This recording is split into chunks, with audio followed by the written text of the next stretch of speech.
This is another CQ Blind Hams podcast.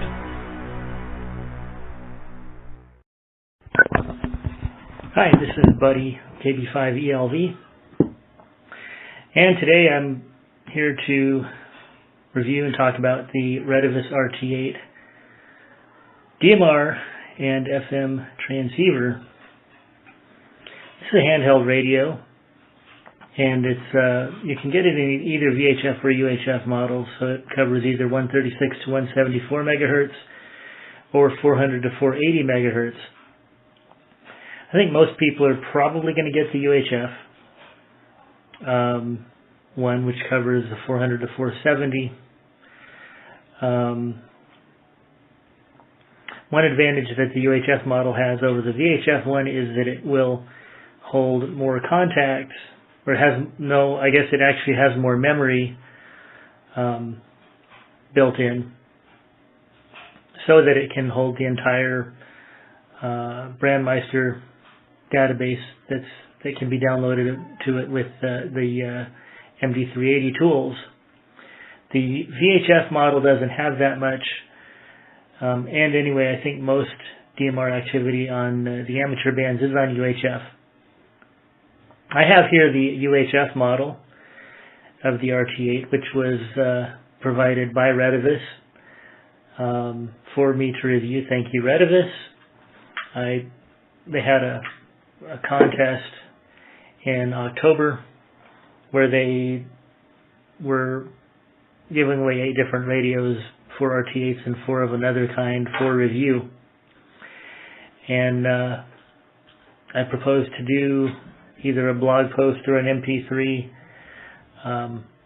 or a video. I sort of voted against video just because, well, it's video, and I'm not good camera material, and I wanted to get it right. I'd probably have things all focused on the wrong things, and I wouldn't get good pictures, so I didn't do that. I was originally just going to write up a blog post, and I probably still will write up something, but Joe W0CAS, who does the blind, what does he call it? I've got the email somewhere. He calls it something, but he does a YouTube channel that records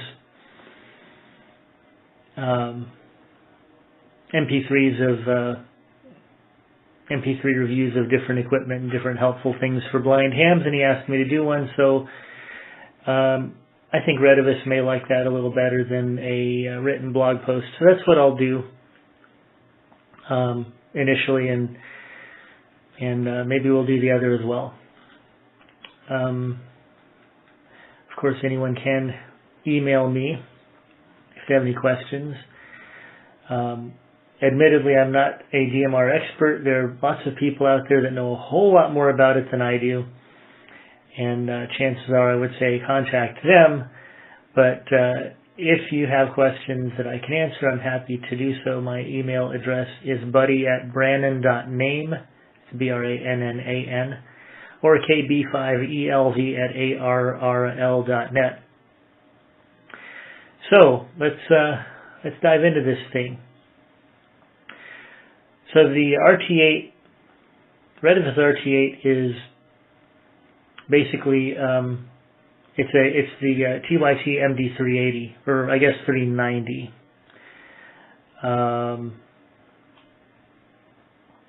Jury's a little bit out on that. I think it's the 390 because it's the sort of more water resistant version. So it's the 390. The RT8 is the 390. The RT3 is the 380. Stock, they come with 1,000 channels, and I forget how many zones that you can have. I think it's 256, but it might not be. I can't remember. I haven't gotten anywhere close to programming that many. Each zone has 16 channels, and that's sort of enforced by the channel knob. We'll talk about that in a minute. But the RT8 is basically the MD390. And here it is in my hand. For all you folks at home, if you're sighted and you're expecting to see something in my hand, you will be disappointed. You get to be on an equal playing field with the rest of us. It's a little bit bigger, not a whole lot bigger. I've got, right here on my desk here, I have the Pushing PXUV973 analog radio. I also have a THD74A, but it's not on this desk. It's downstairs. The RT8 is about the same width and about, well, maybe a quarter of an inch or less thicker than the UV973, about an inch taller, and somewhat heavier. I would say that the weight is similar to the weight of the THD74, although it might be a little bit lighter, but it's also similar in size. It's a little bit more curvy on the back, so it's not quite as boxy as the 74. But it's just like, again, it's a similar size. In the box, you get, of course, the RT8 radio itself with a battery. You get one battery. I believe it's a 2,000 milliamp hour battery. It might be a 20. No, it's a I'm fairly certain it's a 2,000. Might be a 2800, but I'm fairly certain it's a 2,000 or 2,200 milliamp hour battery. And you get one. I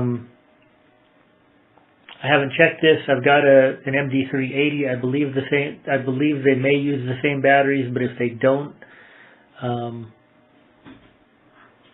it would be the same as the 390. And it's MP3 reviews of different equipment and different helpful things for blind hams, and he asked me to do one. So I think Retevis may like that a little better than a written blog post. So that's what I'll do initially, and maybe we'll do the other as well. Of course, anyone can email me if they have any questions. Admittedly, I'm not a DMR expert. There are lots of people out there that know a whole lot more about it than I do. And chances are I would say contact them.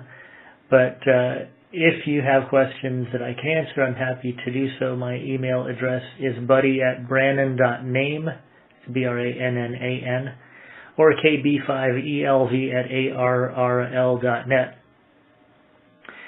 So let's dive into this thing. So the RT8, Retevis RT8 is basically it's the TYT MD380, or I guess 390.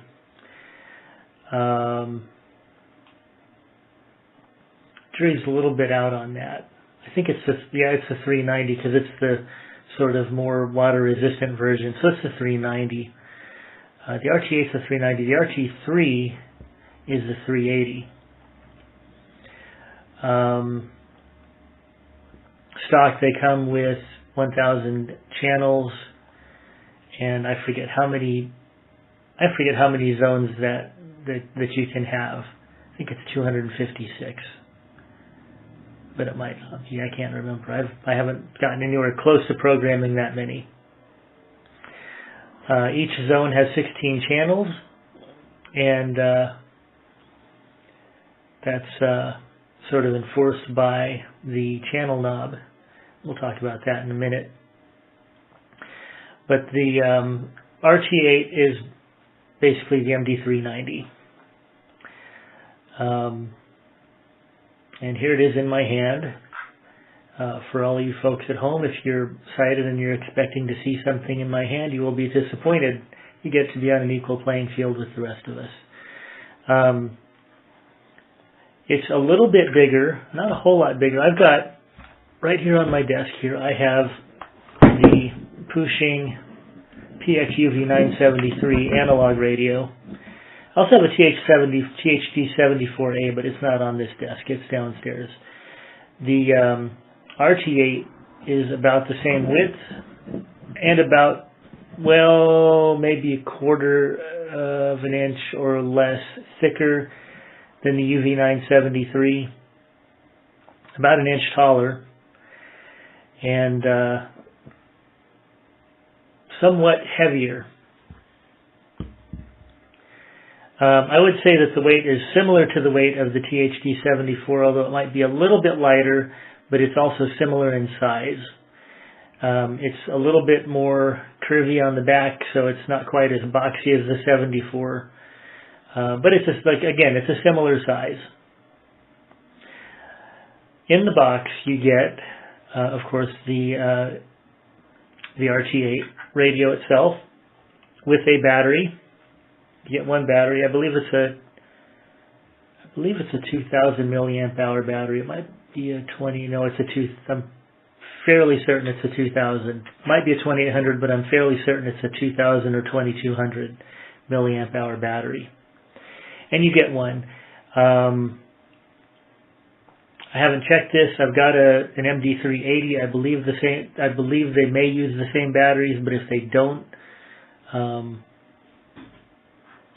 it would be the same as the 390. And it's those batteries are cheap compared to say the Kenwood batteries. You know, you're looking at like $20 a battery as opposed to 60 or 70 or even 40 if you get one of the aftermarket batteries for the THD74.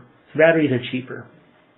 So you get a radio, you get a battery, you get a drop-in charger, which consists of the actual charger body that the radio slides into, and a power adapter appropriate for your country.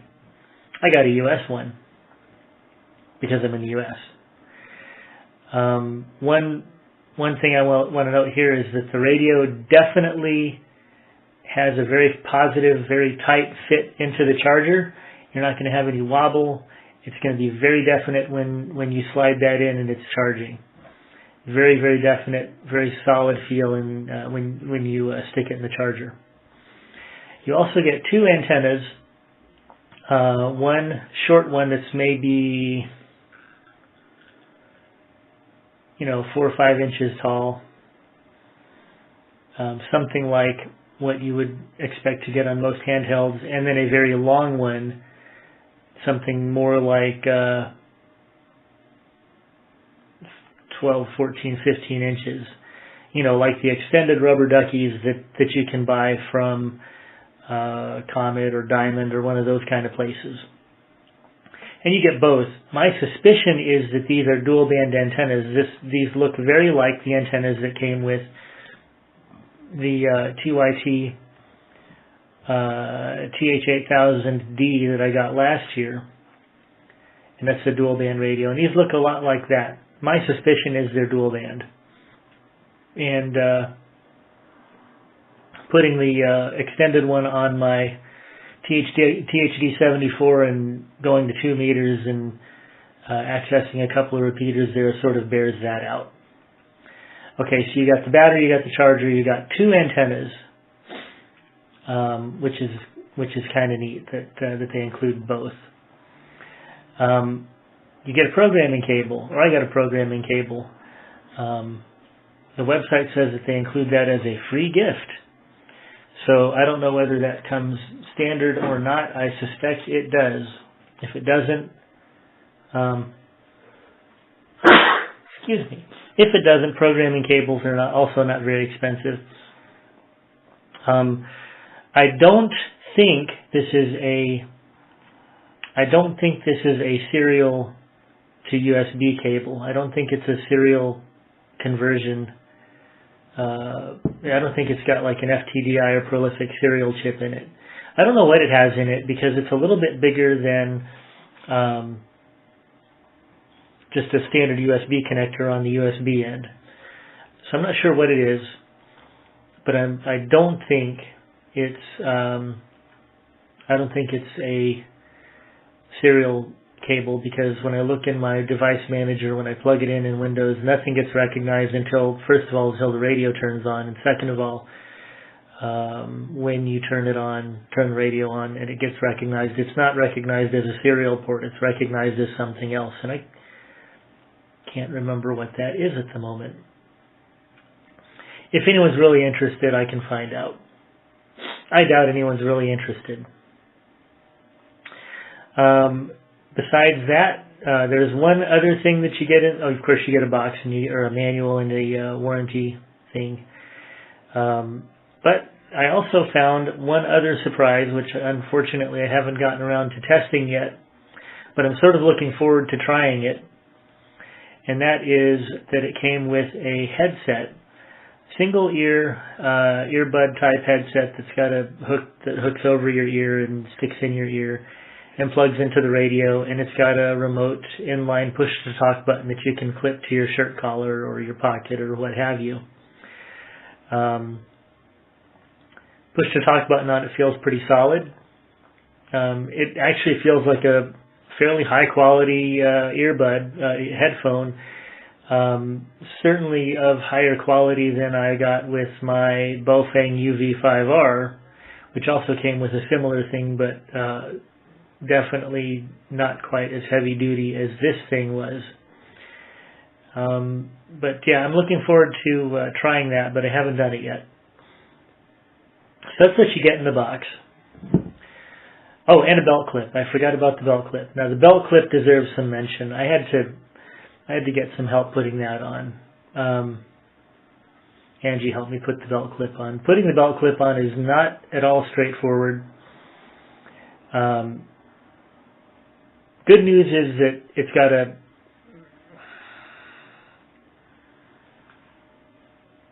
plate on the back of it, and you have two little tiny Phillips head screws that go into it.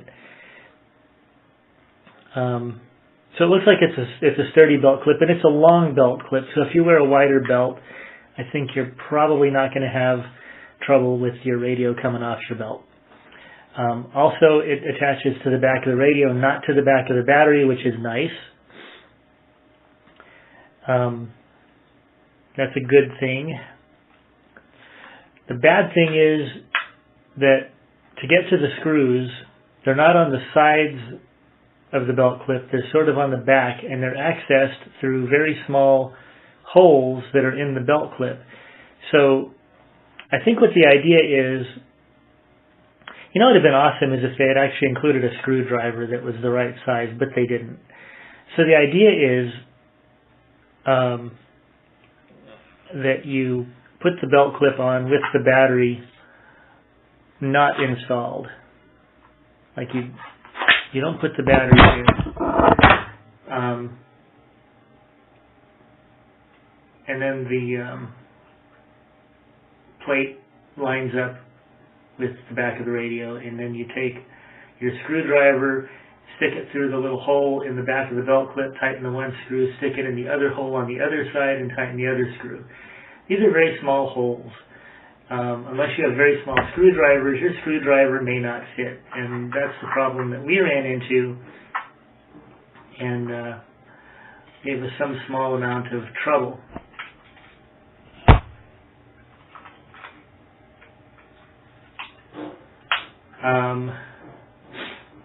So putting the belt clip on is not trivial. Other than that, putting this radio together wasn't too bad. There's definitely a trick to the battery because the latch is in sort of two parts. Putting the battery on is easy. It just slides up the back of the radio until it sort of all lines up, and then you push it down, like squeeze the battery and the radio together, and then there's a latch at the bottom of the radio that swings forward and locks onto the battery. Getting the battery off is another thing, because it's not as straightforward exactly as lifting up one latch and then pulling, or pushing up two latches on the sides and pulling down or what have you, like on the battery on the Kenwood or the battery on the Oshang UVD1P, which has, or the Pushing 973 for that matter, which has battery latches on either side. The battery on this, the latch on this is at the bottom of the battery. The battery has a contact on either side, and then the latch takes up pretty much the entire middle of the battery. And what you have to do is pull up with your thumb on the battery, on the latch that's on the back of the battery.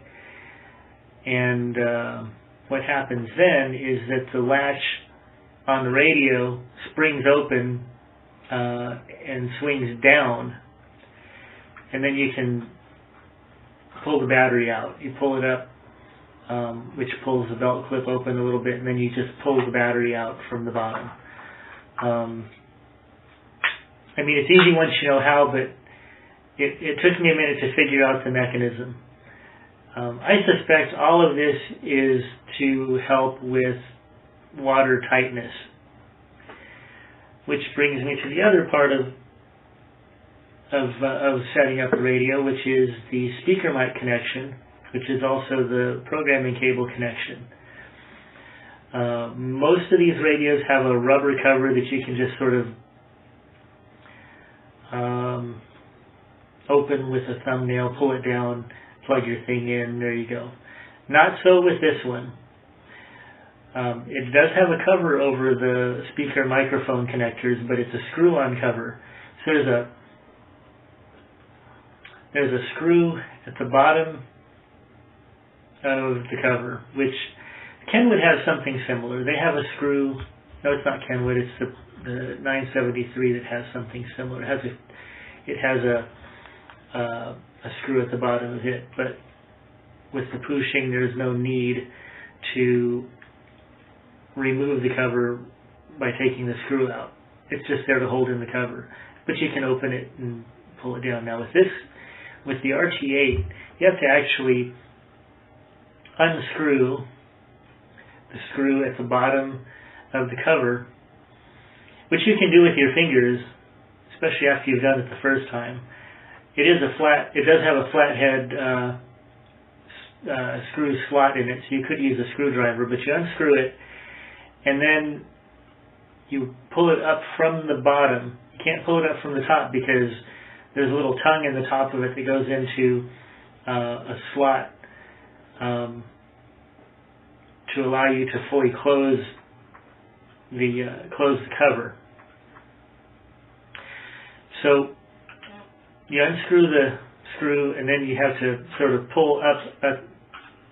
There's a little trick to it, but you pull up from the bottom of the cover once you have the screw loose, and that whole cover comes out. So obviously you don't want to lose that, because if you lose it, then you lose your water tightness, and you've got an open connector just sitting there open. When you're done with it, put the top of the cover in first, then the bottom, then screw it down. Okay, so, and then the antenna. The antenna, you can use either one. They're both fine. The short one obviously has less gain. The short one is the one that I'm using now because all I access with it is my hotspot. But the antenna has an SMA female, no, sorry. The antenna has an SMA male connector on it, very like what is the amateur standard. Unlike the older Oshang, like the UVD1P and the Pushing 973 and the Baofeng UV5R and its cousins, which have USB female on the antenna and SMA female on the antenna and SMA male on the radio, which apparently is like the business band standard. This radio uses amateur standard, which is SMA female on the radio, SMA male on the antenna. So that means that you can use any of your any of your SMA amateur antennas, like your Comet or your Diamond SRH, what is it, SRH 320 or whatever that thing is, the extended one on it if you want. The ones that it comes with, though, are pretty good. So you can use those. They're just standard SMA male on the antenna. Not to be confused with reverse polarity SMA, because reverse polarity SMA is something else again entirely, and we won't talk about that. Alright, so now we've got a radio with a battery, belt clip, and an antenna on it. And we know how to get to the programming. I already had a code plug from a previous radio, so that made my life a little bit easier, but we'll talk about programming here in a minute. But first,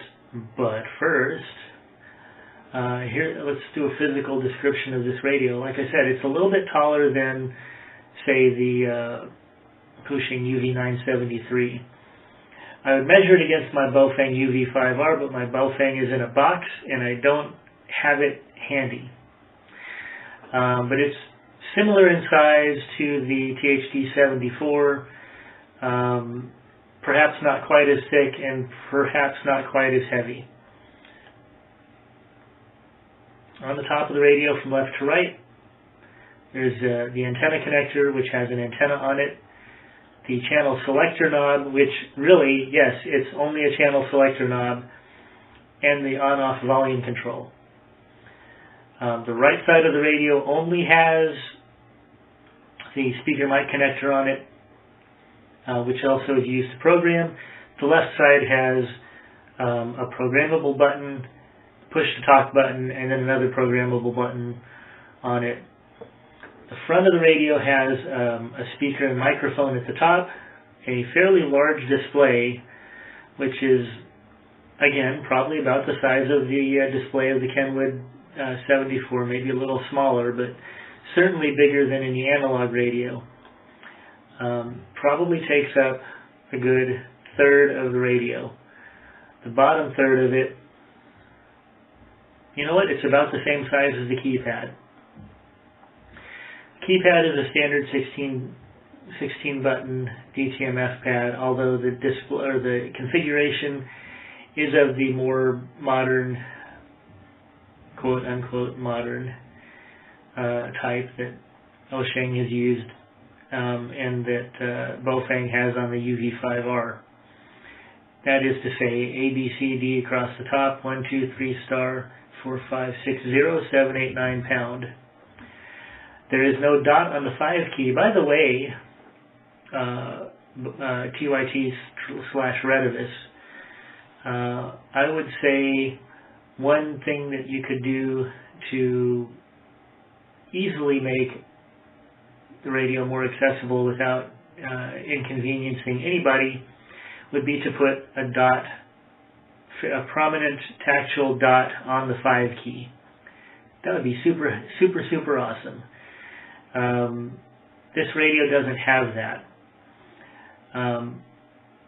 Neither does my 973, but there you go. It doesn't have that. But if you remember the keypad layout, you're fine.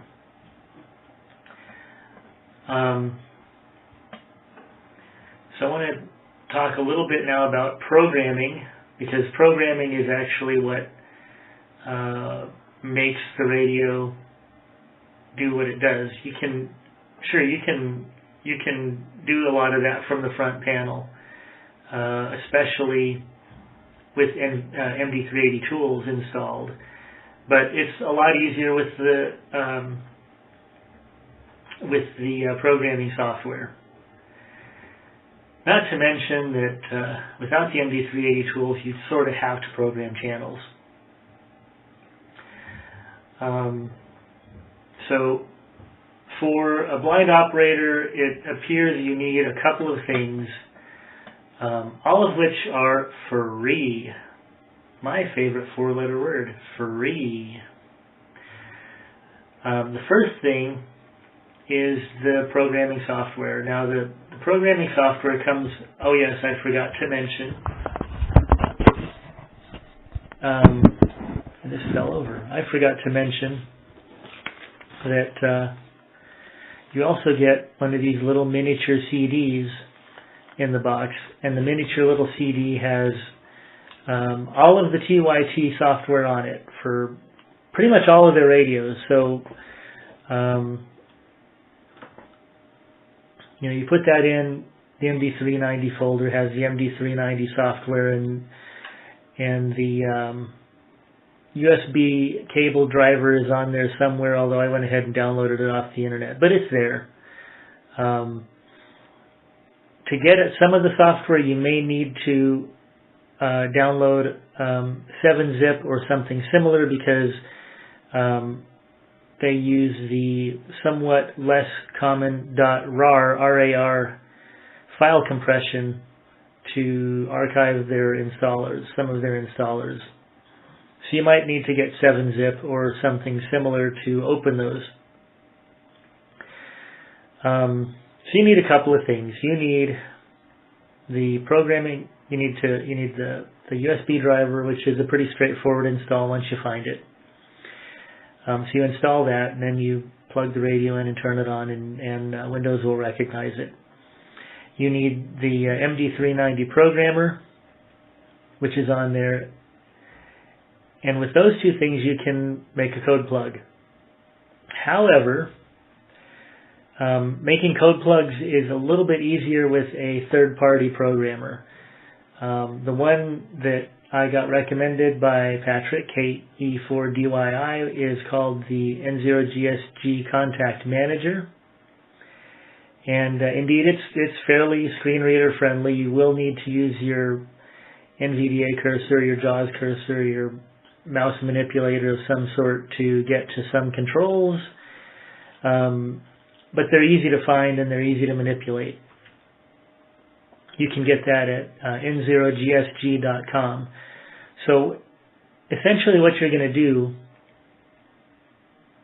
to program this is first you'll install the driver, and then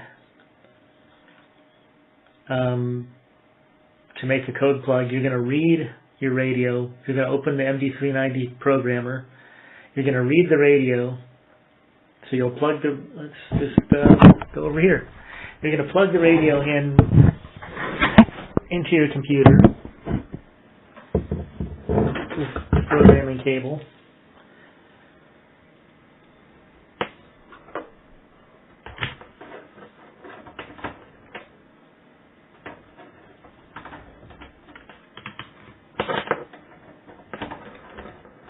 Which I should have done before I started this, but this was sort of a spur of the moment sort of thing. So as I said, I have to unscrew the cover to get to the connector. There we go. By the way, the connector goes in with the cable pointing up. So, turn the radio on, and there we go. Windows has recognized it.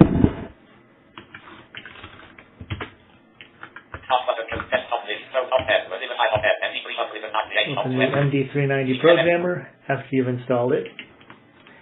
And in the program menu, you're going to do read data, or you can just press Control R. We'll press the OK button to confirm. Here we go, it's reading.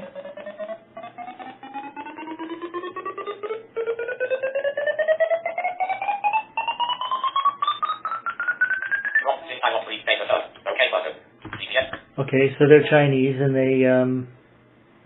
they just typed in read radio suck. And that doesn't mean that the reading of the radio was bad. It just means that it was successful. So they cut off successful, and they just made it suck. Now you can program several things here. Matter of fact, I'm going to close that because I've already got a code plug. So I'm going to close this. No, I don't want to save it.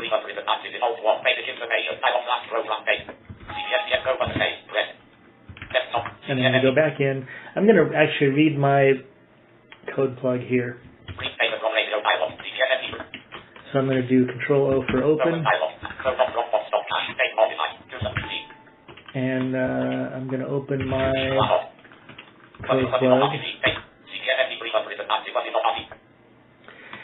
And actually, when you open your radio, you'll see a few things. You'll see the last program date. You'll see the model name. You'll see the serial number of the radio. You know what? I'm going to actually reread that. No, anyway, you'll see the serial number. You'll see the CPS software version, the hardware version, the MCU version, which is with basically the firmware. You'll see the unique device ID, which is, I guess, something like a serial number. You'll see the frequency range, which you can change. I don't recommend you do that, because then things will break.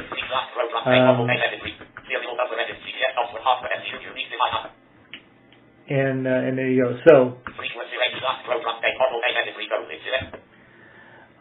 you can change several things here. So if you go,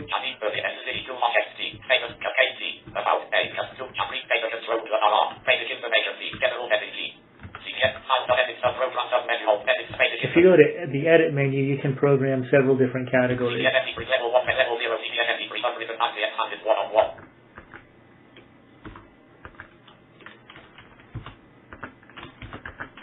Level 1 basic information.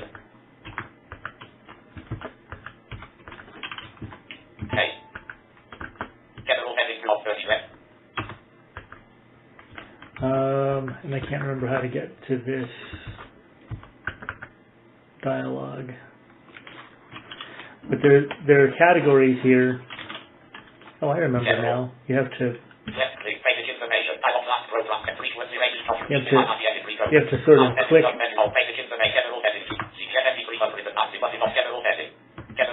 You have to route your mouse to the setting you want and click it. No, that's not how you do it either. Just kidding. You thought I knew I was doing. You thought I knew what I was doing, didn't you?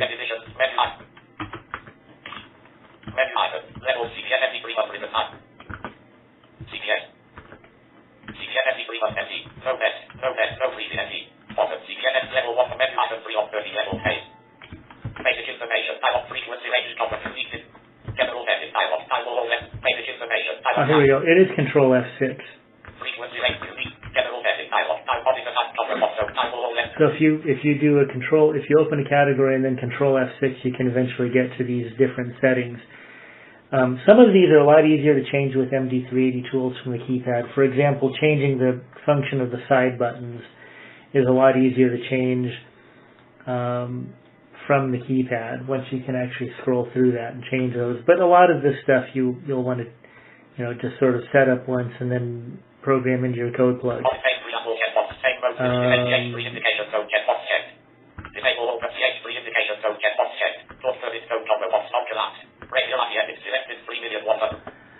Oh yes, and one of the things that you'll want to set up is your radio ID, which you'd get from Brandmeister or what have you.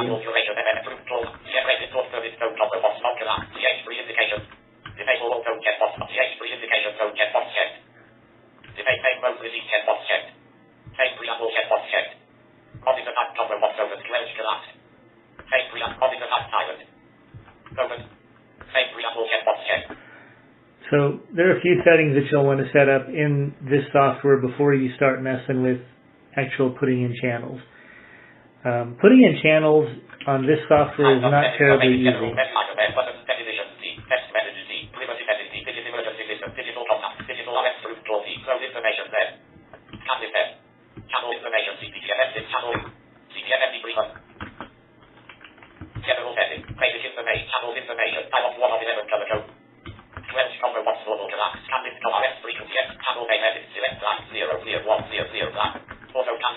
Actually, some of this looks like you could do channel mode combo one RF press with tap press the button. Say press. Combo one support with combo. But it's a whole lot easier to do.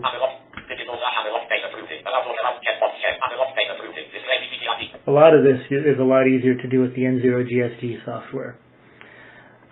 So once you actually have a code plug, even if it doesn't have any channels or zones in it, you just save it.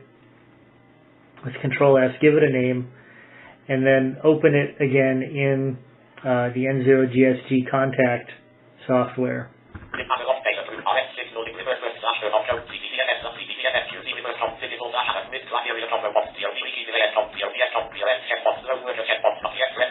Now there's a question I have. What the heck is lone worker? I've seen lone worker a couple of different places and I have no idea what that means. I wonder if someone can tell me. Anyway, so you would open the N0 GSD contact software, which you can get from n0gsg.com. And it's a standalone program. You don't have to install it anywhere or anything like that. You just have to open it and it'll run. A lot of it is in the tab order. However, to get to putting in a zone, you have to find the zone heading using the screen review mode of your screen reader of NVDA. It's screen review mode. I think that in JAWS it's the JAWS cursor, but you'd have to find the heading you want to edit. For example, the zone list. Route your mouse cursor there and click it, or do a select. Make sure it's selected, and then you can when you get your list, you can then route your mouse cursor to your list. Do a physical right mouse click. Not the context key, that doesn't work. You have to use the actual right mouse button or the screen reader key combination for a right mouse click, and from there you can add a channel or edit a channel or a zone or what have you. Doing it that way is fairly straightforward.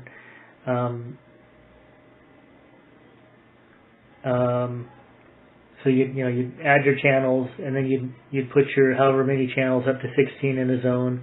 You can create multiple zones, and then just add a new zone. Put channels in, and you can put one channel into multiple zones if you want. And a channel isn't just a frequency with it's a frequency along with the talk group, or something like that. By the way, I got lucky, and my particular MD380 is one with the older firmware in it. That means that I didn't have to go into test mode and modify things for my analog mode to work properly, and for digital to work properly either. I understand that if you've got the V5 codec and the version 14 or later firmware on your radio, you may need to go in and make some changes. That's a little bit outside the scope of this. I didn't really have to do that with mine, so I got pretty lucky there. As far as getting MD380 tools, there used to be KG5RKI used to have a precompiled version for Windows that you could just download and install in the normal way with the firmware uploader, the regular MD390 firmware uploader. Apparently that's gone, so I don't know where that lives these days. I had to build my own firmware, and one interesting little thing is that I wasn't sure if this was the GPS or non-GPS model. So some instructions suggested that in order to use the RT8, you needed the MD390 firmware, which is the the S version, which is the GPS version. That didn't appear to be the case for me. My radio wanted the D version, which was non-GPS, and it worked with that, did not work with the other. I mean, like when I turned it on with the S version in it, it powered up and then just pretty much proceeded to do a whole lot of nothing. Good news about that is you can always just reflash it with the correct one if you get it wrong, and no harm, no foul. So I built mine on the Raspberry Pi and uploaded it, and if anybody needs it, I'm sure I can get a compiled firmware for you, and then you can just install it with the regular firmware uploader. Essentially what you do with that is put the radio into firmware upload mode by holding the top programmable side key with the push to talk while you turn it on. Keep that down for about 2 seconds. And then when you let go, it's in programming mode. You can upload the firmware.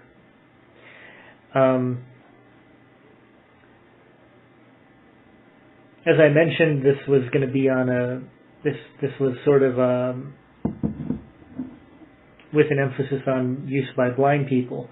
I expect a blind person could use the standard RT8 or TYT firmware that's installed in the radio, but you'd have to do some stuff.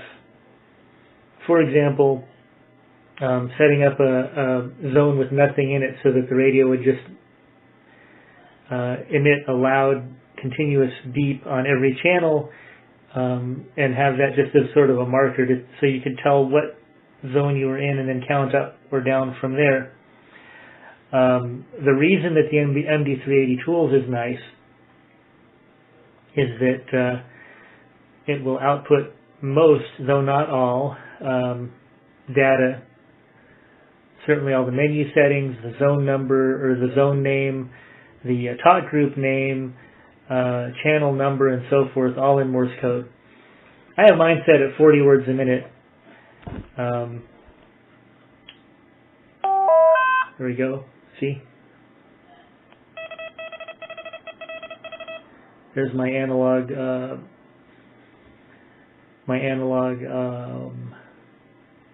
All-Star Link node.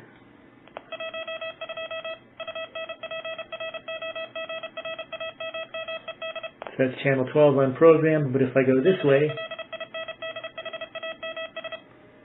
I'm at the blind hams group. I have one of my programmable side buttons set to set off the Morse code narrator, which gives a fairly verbose listing of the channel.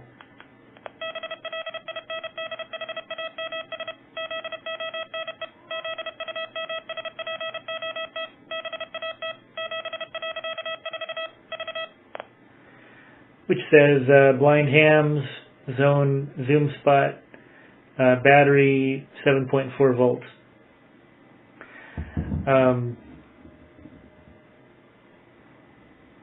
Anyway, so that's the main draw for me for the MD380 tools. It will let you use promiscuous mode, which allows you to listen to all the activity on a channel, whether in your talk group or not. Different things. You can also manually program in a temporary talk group with it very easily.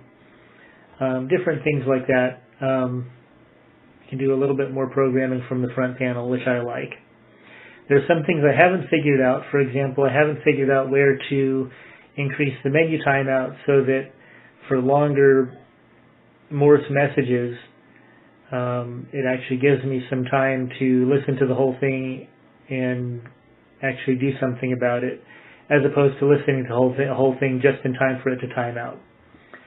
So I haven't figured out a couple of things, but with the Morse readout, it makes the radio a whole bunch more usable. I'd love to see Retevis or TYT implement something like that into the stock firmware. The programmer could certainly be a little bit more screen reader friendly, but again, there are some extra tools that we can use, like the N0 GSG Contact Manager. By the way, it will not read back to the radio, so once you've made your changes to your code plug in the N0 GSG Contact software, you would save your code plug and then go back to the MD390 programmer and upload or write to the radio after you've made your code plug changes. So you're gonna use essentially you're going to use the programming software to program the radio, but the N0 GSG software to do the lion's share of the work insofar as editing your code plug, which you shouldn't have to do terribly often. But there you go. That's a sort of bird's eye view of it. Chris NE5V has a nicely in-depth look at the MD380 tools, and there are a couple of other things on Joel's channel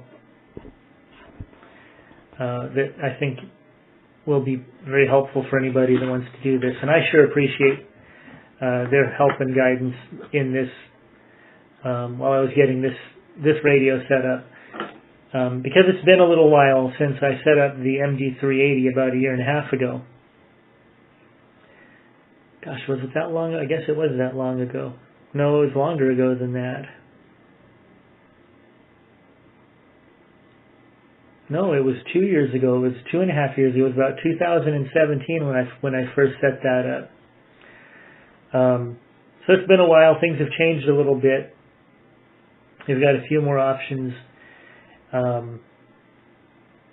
But there's a nice active blind hams group on talk group 31. Let's see, what is it? 31679. 31679. Twice a week net, and you'll find some other activity on there as well. So all in all, especially for the price, I'd give this one high marks, but with the sort of caution that you should definitely get the MD380 tools. If you can't compile that yourself or need help with it, absolutely ask around. Get in touch with me. Get in touch with somebody to help you get that put in, because the radio is going to be a whole lot more useful with that aftermarket firmware once you get it installed. But it's a nice, ruggedly built radio, very sturdy. I don't think you're going to be. I mean, it feels sturdy. It feels quality. It feels like something you could count on to stand up to some actual use. And for around $100, give or take, I think you'd be hard pressed to find one that you'll like better. Some people really like the GB77S because it talks, and a talking interface is great. I'm not sure about the programming, and also the GB77S doesn't have a keypad. It's got like 4 keys, so there's no DTMF. By the way, that's another thing. This one will do analog, and it has a full DTMF keypad, so you can control your All-Star Link node or IRLP node or what have you with it, which is nice. Funny story, I was programming my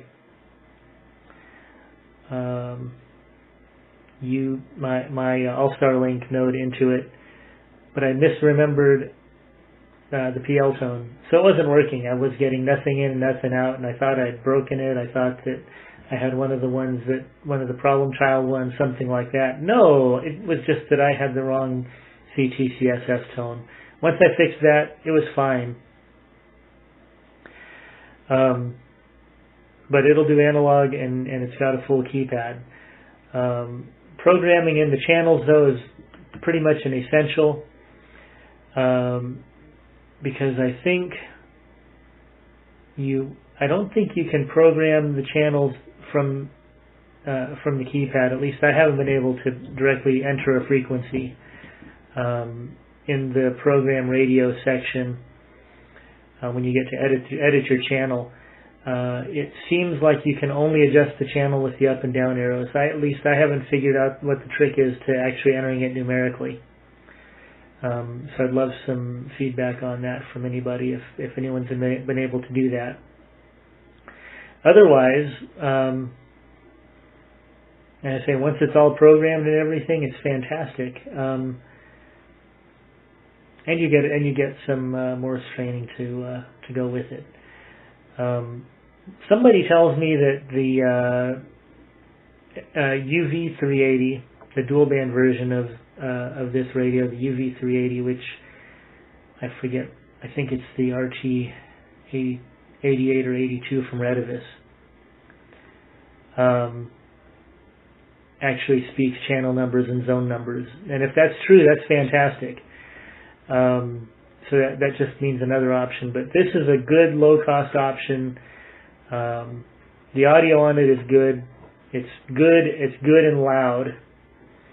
And it sounds pretty good. I haven't really heard much Yaesu Fusion, but if I had to choose between audio from D-Star or audio from DMR wins hands down. Of course, audio, like analog audio, is even better in my opinion, but you know what they say about opinions. They're like other things that everyone has one of. So anyway, that's my review. If you have any questions or if I can be of any assistance at all, absolutely get in touch. KB8ELV at ARRL.net, Buddy at Brannon.name. Twitter is bbrannon. I'm on Facebook too. But if you message me on Facebook, tell me who you are, because I get friend requests from people that I have no clue who they are and they don't say anything, so they don't get